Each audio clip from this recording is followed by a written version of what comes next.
In today's episode of the School of Midlife podcast, we're talking about declaring independence, not the 4th of July kind, the high-achieving midlife woman kind. Let's dive in. Welcome to the School of Midlife podcast. I'm your host, Laurie Reynoldson.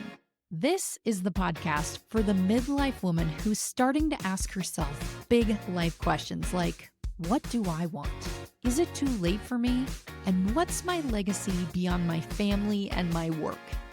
Each week, we're answering these questions and more. At the School of Midlife, we're learning all of the life lessons they didn't teach us in school. And we're figuring out, finally, what it is we want to be when we grow up. Let's make midlife your best life. Well, hey friends, welcome back to another episode of the School of Midlife podcast. I'm your host, Laurie Reynoldson. I am a coach for high-achieving midlife women who are looking to make midlife and beyond their very best life. I am also the founder of the School of Midlife. And today's episode is dropping just before the 4th of July holiday. It's a holiday week. If you are watching the video, then you know that I'm not in my normal office. I'm working from what I like to call the mountain office in air quotes there, which is our home in Sun Valley, and the weather is perfect. I love being able to pick up and just work from anywhere in the world, and let me just say that didn't just happen. Just like I coach all of my clients to figure out what they actually want, being able to work remotely is something I absolutely want. Did I walk away from a handsome salary and partnership at a law firm because I wanted more freedom in my work life? Yes. Yep. I actually did. You bet I did. Because living the way I want to live is so much more important to me than my job title or the amount of zeros on my paycheck. Now, having said that, if you are watching the video, you know that the camera isn't quite as good as when I'm in my normal studio, but hopefully the audio is great and it is what it is. We're School of Midlife on the road this week, and that's okay. I will say normally this episode at the end of June, the beginning of July is typically, if I look back on the last couple of years, it's all about, a summer bucket list and eking out all of the special moments that make summer every year. Because let's face it, as of the week this episode drops, there are 9 weekends left until Labor Day. Isn't that bananas? That's it. 9 weekends. Which means all of that summer goodness, every year, it just goes by so fast. And while usually this episode would be about making this your best summer yet, which I completely stand behind, this year it feels a little different to me. And I want to talk about it because summer, absolutely my favorite season. I love everything about it. I love a good parade. I mean, it's the 4th of July.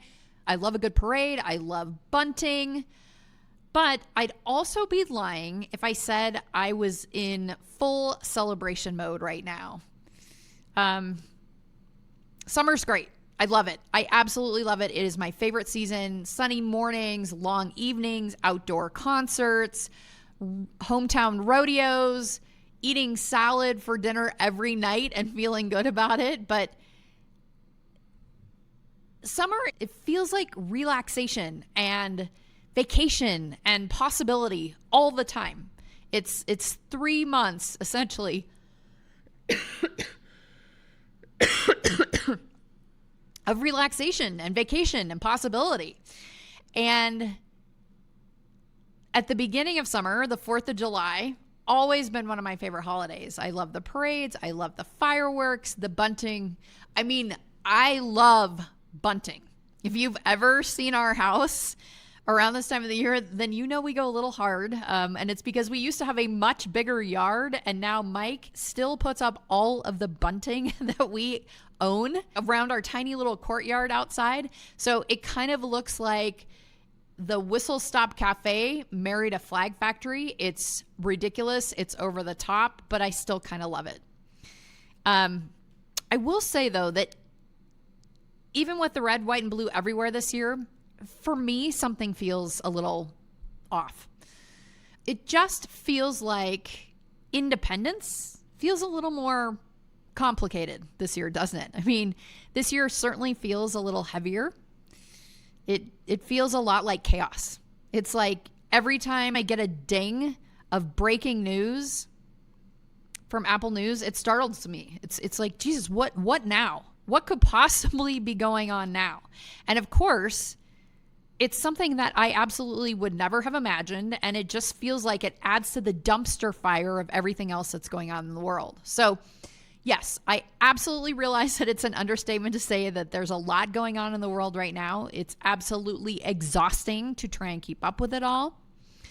I feel like, and see if you feel this way too, but I feel like my attention is being pulled in so many directions right now. I'm guessing that you feel it too, but maybe I'm the only one. I don't know. Given my comments on Instagram posts, I think I'm not the only one though. And it's made me think. It's made me really spend some time thinking about, what does independence mean this week? And we're getting ready to celebrate freedom and independence. And how can we do that when it almost feels like we're watching them slowly get completely chipped away?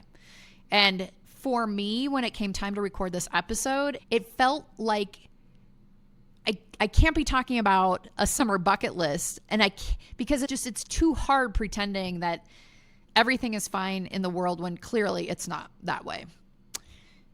I don't use this podcast as a political platform. If you've been around here for a while, you know that's true. And I don't use it as a political platform, not because I don't care, but because this space has always been about you, your clarity, your joy, your reclamation of a life that feels aligned and authentic to you. But when the foundation feels this shaky, I feel like we have to name it. Sure. I mean, I could absolutely talk to you today about limiting beliefs or morning routines or hormone replacement theory, those typical midlife topics. But to me, that feels a little tone deaf. Of course, those things are important, absolutely, to creating and living your best life in midlife and beyond. But living your best life also includes understanding and navigating what's going on around you and putting all of that in context. I mean, just think about it. At the time this podcast drops, we're seeing things that should disturb all of us, regardless of which side of the political aisle spectrum, wherever you fall, whichever letter you typically vote for. What is going on, what we're seeing, it should disturb us. I don't know what will happen between now and when you actually hear this message, but right now, our elected officials in Congress are threatening to kick 16 million people off of Medicaid. So that means 16 million people, the majority of which are children and seniors, will no longer have health care. And if you think that doesn't apply to you, it probably applies to your parents or your grandparents. Or even if you don't have anybody who is on Medicaid right now, think about it this way. Without that federal funding for those kind of healthcare services, health clinics they'll have to close their doors. The hospitals will have to close their doors. And that we're seeing that in Idaho already. It's very real. It's happening. 16 million people is a lot of people. And those are the ones that are just directly impacted by it. The rest of us will be tangentially impacted by it in some way. And then, of course, we've got ICE detaining people without identifying themselves. They deport these people that they're arresting without due process. I mean, literally, men in masks are jumping out of unmarked cars, not showing their ID, grabbing people. There was a time in this country when that would be deeply disturbing. We'd assume that the men jumping out of the vans were themselves the criminals. And now we're just supposed to believe that they're doing their jobs and we should just back off and let them do them. Who actually knows? But I do know, as a former attorney who never practiced criminal law, but had to study it to pass classes in law school, and to get my license, I had to know constitutional law to pass the bar. We can't just deport people without due process. It doesn't say only citizens are afforded due process. It says anyone in the country gets due process. You get the opportunity to go in front of a judge and state your case, because what happens if they grab the wrong person? It's not going to matter to you that you were born in the US, that you are a citizen, if you don't have that ability to state your case. And that's what we're seeing, that's the piece that isn't happening. And that's, in my opinion, that's problematic. Then, of course, we've got the National Guard has been deployed to cities, not to protect citizens, but to detain peaceful protesters. That is a right unequivocally guaranteed by the U.S. Constitution. That's what makes the U.S. this incredible country, is that we can protest peacefully. We should not have the National Guard deployed against U.S. citizens. That is not something we should stand for in this country. A Speaker of the House in Minnesota and her husband and their dog were assassinated in their home while they slept by someone dressed as a police officer. Another state legislator and his wife were shot multiple times. And it's become just a blip in the news cycle. I mean, that is something we should find deeply disturbing. And like I said, it received almost no airtime. In fact, members of the U.S. Congress took to social media to comment on the situation in very infantile terms. Bad. We shouldn't stand for that from our elected officials. We should hold them to a higher standard. And we should value all lives, regardless of, is that person a Democrat or a Republican? I mean, this is all on top of the increased global tension, Israel, Iran, everywhere. There's a lot going on that makes the world feel unsteady at best. In addition to that, let's not forget the very real, very personal impact of watching our rights get slowly chipped away, especially if you're a woman. I mean, in some states, you or one of your daughters may end up on life support to prematurely birth a baby, even if the mother of that child is legally brain dead. Even when her family is fighting to have life support measures removed so that she can die with dignity. I absolutely still cannot get my head around that one. Sure, I completely understand that we can't fix all of this today or this week, and we certainly can't do it all on our own. But we can no longer pretend that everything is fine either. I think about, what about empathy? We used to have that. What about doing unto others as you would have do unto you? What about taking care of those with fewer means, with dignity and respect? What about the promise of the American dream? I know these all sound like platitudes, but man, they used to mean something in this country. And I just can't pretend during this week of celebrating freedom and independence that's the current status of where we are, because it's just not. I personally saw and reposted a meme over the weekend that said, when you say, I don't get political, that translates to, this isn't hurting me yet, and I don't care that it's hurting you. This country didn't used to be that way. And yes, I understand I'm showing my privilege here, but it felt like there used to be a collective desire to take care of those around us, even if they had different political opinions than we did. But now it's so divided. If you're a Democrat, you're a raving, woke, libtard socialist. And if you're a Republican, you're a racist, misogynistic, xenophobic maggot. It's become this zero-sum game where there can only be winners and losers. What happened to reaching across the aisle? What happened to discourse? What happened? Do you remember when you could actually have a conversation with someone who had a different opinion than you? A conversation that you approached with curiosity to learn more? not one where you wanted to plant a flag and not move away from it at any cost, even if it turned out that you were wrong or that your opinion had changed. None of that's happening anymore, which is why I want to offer a different kind of Independence Day message this year. One that's less about bunting and flag cakes and fireworks, and one that's more about freedom that starts from the inside out. I want to reframe Independence Day for you, not just as a national holiday, but as a deeply personal check-in. We're going to talk about, what does independence mean to you right now in midlife? What have you been living under, and what do you need to declare your independence from? I promise this episode isn't going to be about politics. I've got that out of my system.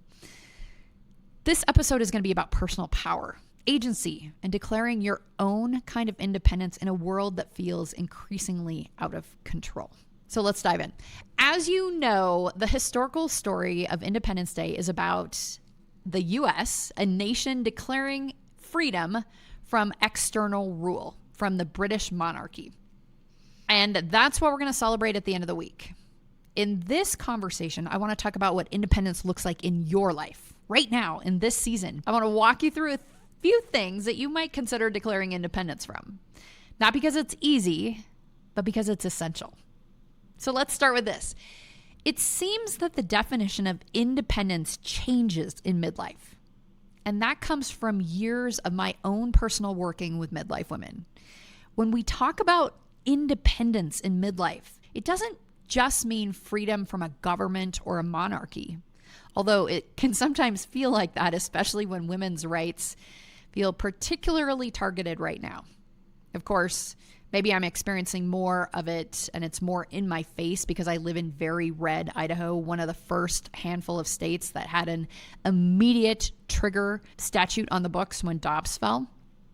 But instead of freedom from government, independence in midlife means finally breaking free from those invisible constraints, those contracts that we've signed with society, with other people, and with ourselves. Which is to say, independence in midlife isn't just about freedom from all of the external things happening outside of us. It's freedom also from more internalized roles, some internalized conditioning, some internalized expectations. You want to feel more alive and more like yourself in midlife? That starts with you deciding what you're no longer available for.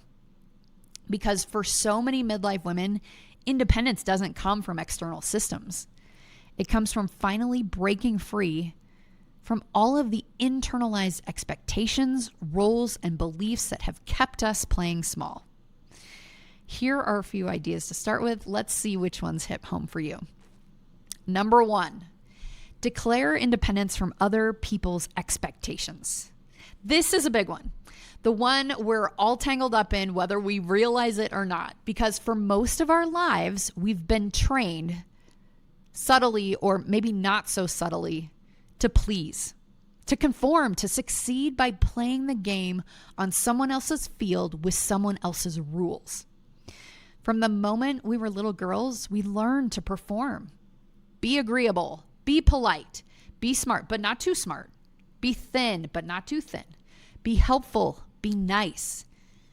Then we grew up and the script kept playing. It didn't stop. We were told to go to the right schools, marry the right person, have kids, or explain why we didn't. Climb the ladder, but don't be too ambitious. Take care of everyone, but don't complain. Don't age. And for the love of God, don't ever be too much. But here's the truth that might sting a little. Living your life to please other people, that is the fastest route to resentment, burnout, and identity loss. That's when you get to midlife and feel like you're having a midlife crisis because you're living and have been living a life that's super successful but doesn't feel like you. It's not really what you want out of life, even when you have everything you always thought you ever wanted. That was me for sure. I had the big house with the fancy address. I was married to the super successful guy. I had a high-powered, award-winning career. I drove a German sports car. I had a designer handbag collection. I had a passport full of stamps. I had everything I always thought I ever wanted. But it didn't feel like enough. I'd done everything that I was supposed to do to be successful. And I was super successful. But I still felt like I was made for something more. And on the one hand, I'm feeling like I'm made for something more. On the other hand, I also know that I don't have any more time to devote to doing any more things because I was already so tired and exhausted and burned out. It wasn't until I started asking myself some really tough questions and making some bold changes in my life, frankly, that many people in my life told me I was crazy to make. But once I started doing that, my life finally felt aligned, which was a life that was good to me.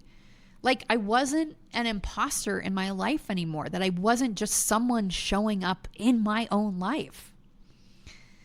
If you can relate to feeling any of those things, then let me ask you something. Who are you still trying to impress? Or said a slightly different way, whose approval are you still chasing? And is that someone you actually even respect? I know this should be obvious, but in case you need to hear it, if you don't expect the person you are trying to get the approval from, why do you even care about their opinion? Why are you giving them any time or any attention? Why are you living your life in a way to get their attention or approval or respect if it's someone you don't respect? Look, absolutely no judgment here with these questions. These are simply questions and answers, and there is no judgment around them. We're just trying to get curious about our lives by asking ourselves some deeper, more profound, slightly more provocative questions. Who are you still trying to impress? Whose approval are you still chasing? And is that person someone you actually respect? This isn't about cutting everyone off or moving to the woods and growing your own kale, unless that's your dream, in which case, completely go for it. You absolutely should do that. It's more about asking yourself, what do I want? Who do I want to be? And then being brave enough to live in alignment with that truth, even if that makes other people uncomfortable. Because guess what? You'll never be fully free if you're still living on someone else's terms. It's the difference between asking yourself, what will people think? And asking yourself, what do I actually want? This is hard for us because we've been conditioned to care, sometimes obsessively, about what other people think. We've been conditioned to be good, to be agreeable, to be responsible, to not rock the boat. But my friends, at what cost? How many times have you said yes when you meant hell no? How often have you shaped your life around someone else's version of success or stayed small just to keep someone else comfortable? We've all done it. I know we have. We've done it pretty much our whole lives. And maybe, just maybe, it's time to stop doing that. Only you know whether it's worth it for you to declare your independence from the expectation of others. Moving on, but related to number one is number two. Declare independence from roles that you've outgrown. You know the ones, the fixer, the overachiever, the peacekeeper, the emotional Sherpa, the one who always holds it all together. Let's break those down because chances are you've worn more than one of those hats in your life. Maybe you're still even wearing one or two or more of them right now. Let me ask you something. When was the last time you stepped away from your life to actually focus on your life? No emails, no group texts, no one asking what's for dinner, just space, just time for you. If one day sounds like a dream, imagine what an entire weekend could do. I'm inviting you to join me for the next Best Life retreat in breathtaking Sun Valley, Idaho. a luxurious, intimate escape designed specifically for midlife women like you. We'll spend the weekend diving into powerful group coaching sessions that help you reconnect with who you are, what you want, and what your best life looks like right now. And between those breakthroughs, you'll enjoy sunrise hikes, spa treatments, gourmet meals, curated cocktails, and the best gift bag you've ever seen. This isn't a vacation. It is a turning point. One woman has even described the weekend as, "That retreat changed my life." Space is limited to just 8 women, and when the spots are gone, they're gone. So if you're craving some space, clarity, connection, and maybe even a little magic, click the link in the show notes and grab your seat right now. And I'll see you in Sun Valley. Number 2, declare independence from roles that you've outgrown. Let's start with the fixer. This is the one who swoops in, puts out the fires, solves all of the problems, even those that weren't hers to begin with. She's the go-to person when everything falls apart, which means she's constantly carrying stress that doesn't belong to her. That's the whole, not my circus, not my monkeys, except she absolutely takes all of the monkeys of every single circus. Sounds like a woman saying, "I'll just do it. It'll be faster." Or, "No, really, I don't mind," even when you do mind. Or when you tell people, "I've got this." That's the fixer. The overachiever, she's the gold star chaser. She's climbed the ladder, she's checked every box, she's earned every accolade, but it's never enough. Her worth has been tied to her output, her productivity, and her performance for so long that she doesn't even know who she is anymore without the hustle. She literally feels guilty when she rests. She doesn't trust ease in her life. She feels like she has to really push for things if they're important or meaningful. She's the one who says, "I'll relax when this project is over," or "It's just a busy season and I'll rest when it's over." But there is always another project, and the busy season never ends. Then there's the peacekeeper, who sacrifices her own needs to keep the waters calm. She avoids conflict like it's her job. She's diplomatic, she's composed, she's always smiling, even when she's seething inside. She's the one who keeps the family from falling apart, even if it's breaking her in the process. She says things like, "It's not a big deal," when she knows it absolutely is a big deal. What about the emotional Sherpa? She's the one who's quietly hauling the emotional baggage of everyone around her. Her partner, her parents, her kids, her team at work. She absorbs it all. She carries the load. She anticipates what everyone needs even before they ask. She jumps in to help out even before anyone needs her help. She's absolutely exhausted. But when you ask her, she still says, "I'm fine." And then there's Julie McCoy, the one who holds it all together. And I absolutely understand that some women out there may have absolutely no idea who Julie McCoy is. But for my Gen X women, those of you who watched every episode of The Love Boat on Saturday night, you know Julie. And you probably also know that there will be shuffleboard on the Lido deck at 3 o'clock. Julie's the calendar keeper. She's the life organizer, the behind the scenes glue maker, making sure the machine runs smoothly. She doesn't ask for help. She just gets it done. But at some point, she looks around and she realizes no one is helping her. Like there's no one behind her carrying her load. She's got it all. Her hands are completely full. Whether you can relate to the fixer or the overachiever or the peacekeeper or the emotional Sherpa or the Julie McCoy, know that whatever role you might have played in the past, there gets to be a point where you need to let those roles go. They served you at one point in your life, maybe through a large portion of your life, because you wouldn't have adopted those persona if they didn't do something for you. In some cases, they helped you survive. They helped you succeed. They helped you feel important and valued and worthy and needed. But now, They're the very things that are keeping you stuck and feeling burnt out and maybe resentful and certainly not feeling like yourself. If that's the case, it's time to let them go.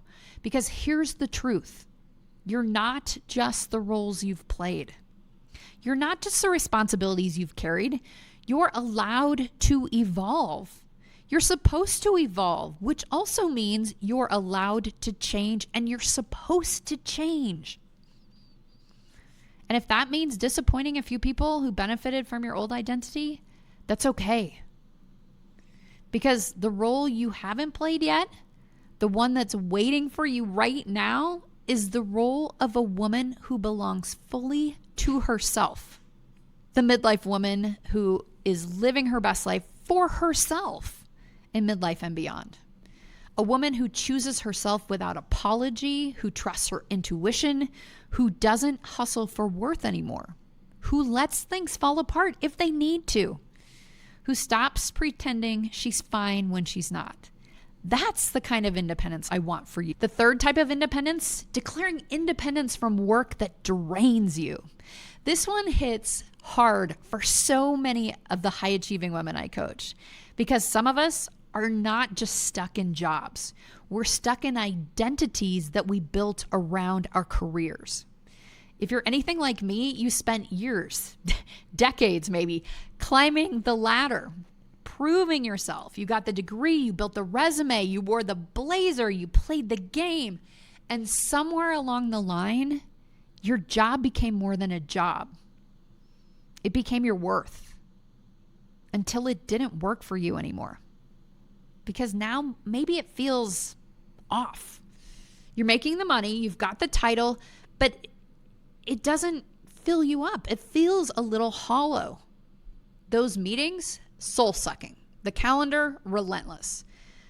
And you might even find yourself lying to yourself every Sunday night with, just need to get through this week. How many weeks in a row have you said that to yourself? So let me say this plainly. Any success that requires you to abandon yourself is not success. Because if there is one thing I know for sure, it's that you can be wildly successful on paper and still feel empty inside. That was me. I mean, I almost threw my shoulder out, raising my hand in the air on that one, because I was so successful at work and so unfulfilled and unhappy at my job.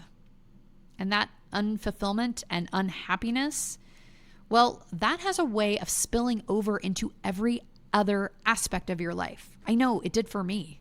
Like, I wanted to walk away. I wanted a do-over on my life. I wanted a chance to press the reset button and start completely over. So believe me when I say I understand it when you've been chasing the next title, the next raise, the next gold star, only to get there and still feel like it's not enough.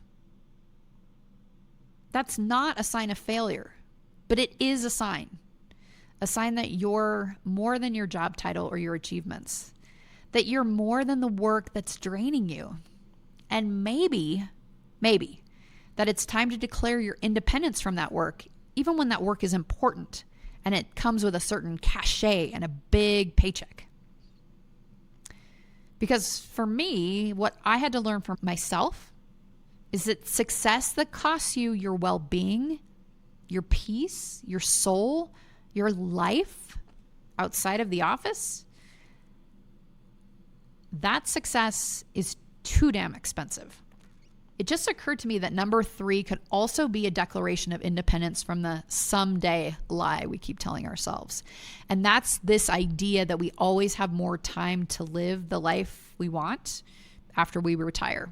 Like we have to keep putting in the time and the reps, and we'll finally be rewarded with a long retirement. And then we can do what we actually love.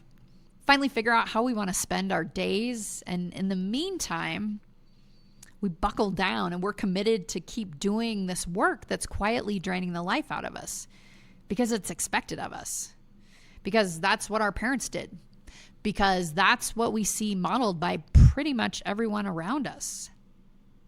But let's be honest. So many of us are quietly suffocating in roles that no longer fit. We feel guilty because we should be so grateful for our life. We gaslight ourselves into staying put because other people have it so much worse than I do. We tell ourselves that we'll quit when the kids are grown or when the stock options vest or when things slow down. But you know this. Things never slow down. We just keep moving the goalposts. So what would it look like if you declared your independence from that hustle for worth system? It doesn't mean walking in and quitting tomorrow. Unless you want to, then I'll hold the door. I've done it myself. I know how that feels. It's very liberating. And then there's also the holy shit, what do I do now kind of moment. But you don't have to walk in and quit tomorrow. But you do need to ask yourself, what do I want my work to feel like? What impact do I want to make now? Not 10 years from now. What kind of career serves the woman I am today? Not the career that served the woman I was at 30 when I started climbing that ladder in earnest. And certainly not the woman I was at 18 or 20 when I had to pick a major. That's also another side note for another day. But how is it that we expect women at 18 or 20 to figure out what they want to do for the rest of their life when most of us are still figuring out who we are? And that journey continues well into our 30s and 40s and 50s. Yeah, we'll talk about that some other time. But what I'm saying is you're not required to sacrifice your well-being for your LinkedIn profile. Independence means giving yourself permission to stop performing success. You can start defining success on your own terms. That sounds pretty refreshing, doesn't it? Number 4, what about declaring independence from guilt? This one deserves some space because it's sneaky. I mean, it's not like relationships that are holding you back or roles that you've played or even a job that's sucking the life out of you. Guilt is this background hum of midlife for a lot of women. It's so subtle, but it's ever present and quietly corrosive. Think about it. When you think about guilt for wanting more, guilt for needing rest, guilt for saying no, guilt for spending money on things that are just for you. As women, we've been taught that being selfless is a virtue, that martyrdom is noble, sacrifice the self for the good of everyone around us, which means we've been literally conditioned to feel guilty for wanting more, even when we're grateful for what we already have. We feel guilty for taking a break, guilty for hiring help, guilty for dreaming bigger, guilty for not doing enough, even when we're already doing way more than most human beings can reasonably handle. But guilt shouldn't be driving the boat here. And feeling bad isn't the same thing as doing something wrong. Here's what I know. When women stop feeling guilty for choosing themselves, they start creating lives that actually feel good to live. So what if, just for the summer, we'll start small. So you got 9 more weeks, just for the summer. You stopped apologizing for wanting rest or taking up space or saying no or changing your mind or letting something go that used to fit you but just doesn't anymore. What if for the next 9 weeks, for the rest of summer, you trusted your own personal joy and happiness and fulfillment?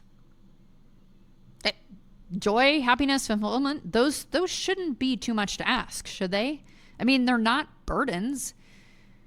What if you quit thinking about those feelings as something else to add to your to-do list? Like, Yes, I want personal joy. I want fulfillment. I want happiness. I better add those to my to-do list to figure out how to get them, how to do them. And if we're not adding them to our to-do list, then it seems like we're delaying them until someday or when the time is right or when the time is perfect. What if instead of adding them to the to-do list or delaying them until some point in the future, what if we used joy and happiness and fulfillment as our own personal guides, which help us move in the direction that feels most aligned to us? What if we did that just for the summer? Even if we're someone who feels guilty, who usually feels guilty about taking time for ourselves. I know that we all want to be helpful for others. So let's think about it this way. Isn't it possible, just go with me here, but isn't it possible that you living your life without shame or guilt for the next 9 weeks, we're going to start small. Isn't it possible that that might be just the thing that gives another woman the courage to do the same? Right? What if you living your best life is the most powerful way to model what's possible for the women around you? Not taking on more things, not delaying your own personal happiness and fulfillment, but modeling what's possible for them because you went first. Because I don't know about you, but I don't feel like we need more midlife martyrs. We don't need more women who are willing to sacrifice themselves for the comfort and benefit of everyone around them. That's what we saw our mothers and grandmothers do. That's the behavior that was modeled for us. The world was different then. The expectations of what a woman should do at home and at the office, wildly different. So while those patterns of self-sacrifice may have worked for them, they're not working for us. We don't need more midlife martyrs. We need more midlife women who are really fully alive and aligned and living their best lives. Which means you don't have to earn the rest or feel guilty about resting. You don't have to feel guilty about chasing pleasure or happiness or feeling guilty about experiencing personal joy. You are allowed to live fully, loudly, unapologetically yourself right now, maybe especially now, because you may not be able to control the dumpster fire of the world, what's going on around us, but you can absolutely control how you're choosing to live and reacting to your immediate surroundings. And let me just say, I completely understand the emotional dissonance of watching national freedoms erode while simultaneously trying to claim our own personal freedom. I get it. But that doesn't mean that you shouldn't still focus on yourself and what you can personally control. That's the sea change we never knew we needed. Imagine how your life, your community, your world could change if you declared independence from the things in your life that were no longer serving you. And then think about what would happen if every woman around you did the same. Amazing, right? We could be living in a completely different world. We could get to, maybe the end of the summer is in 9 weeks. If everyone did that, if everyone stepped up and actually lived a life that was meaningful and fully aligned with themselves, and they declared independence from the other things that weren't working for them, things can be radically different in a very short amount of time. Radical, I'm telling you. So let's talk about what independence can look like. And when I talk about independence, I'm not talking about a flag, not in a history book, but in your own real lived life. It might look like saying no without guilt or explanation. Just say no. It might look like taking some time off without needing to justify it. I just need to go lay down and I don't have to have an excuse because I didn't sleep well or have been burning the candle at both ends. Maybe I just want to take some time off for myself. And I don't have to give anybody an excuse, and I don't need to justify it. It could also look like having the hard conversations that you've been avoiding and telling the truth about what's no longer working for you. It could look like letting yourself change your mind, having a different opinion.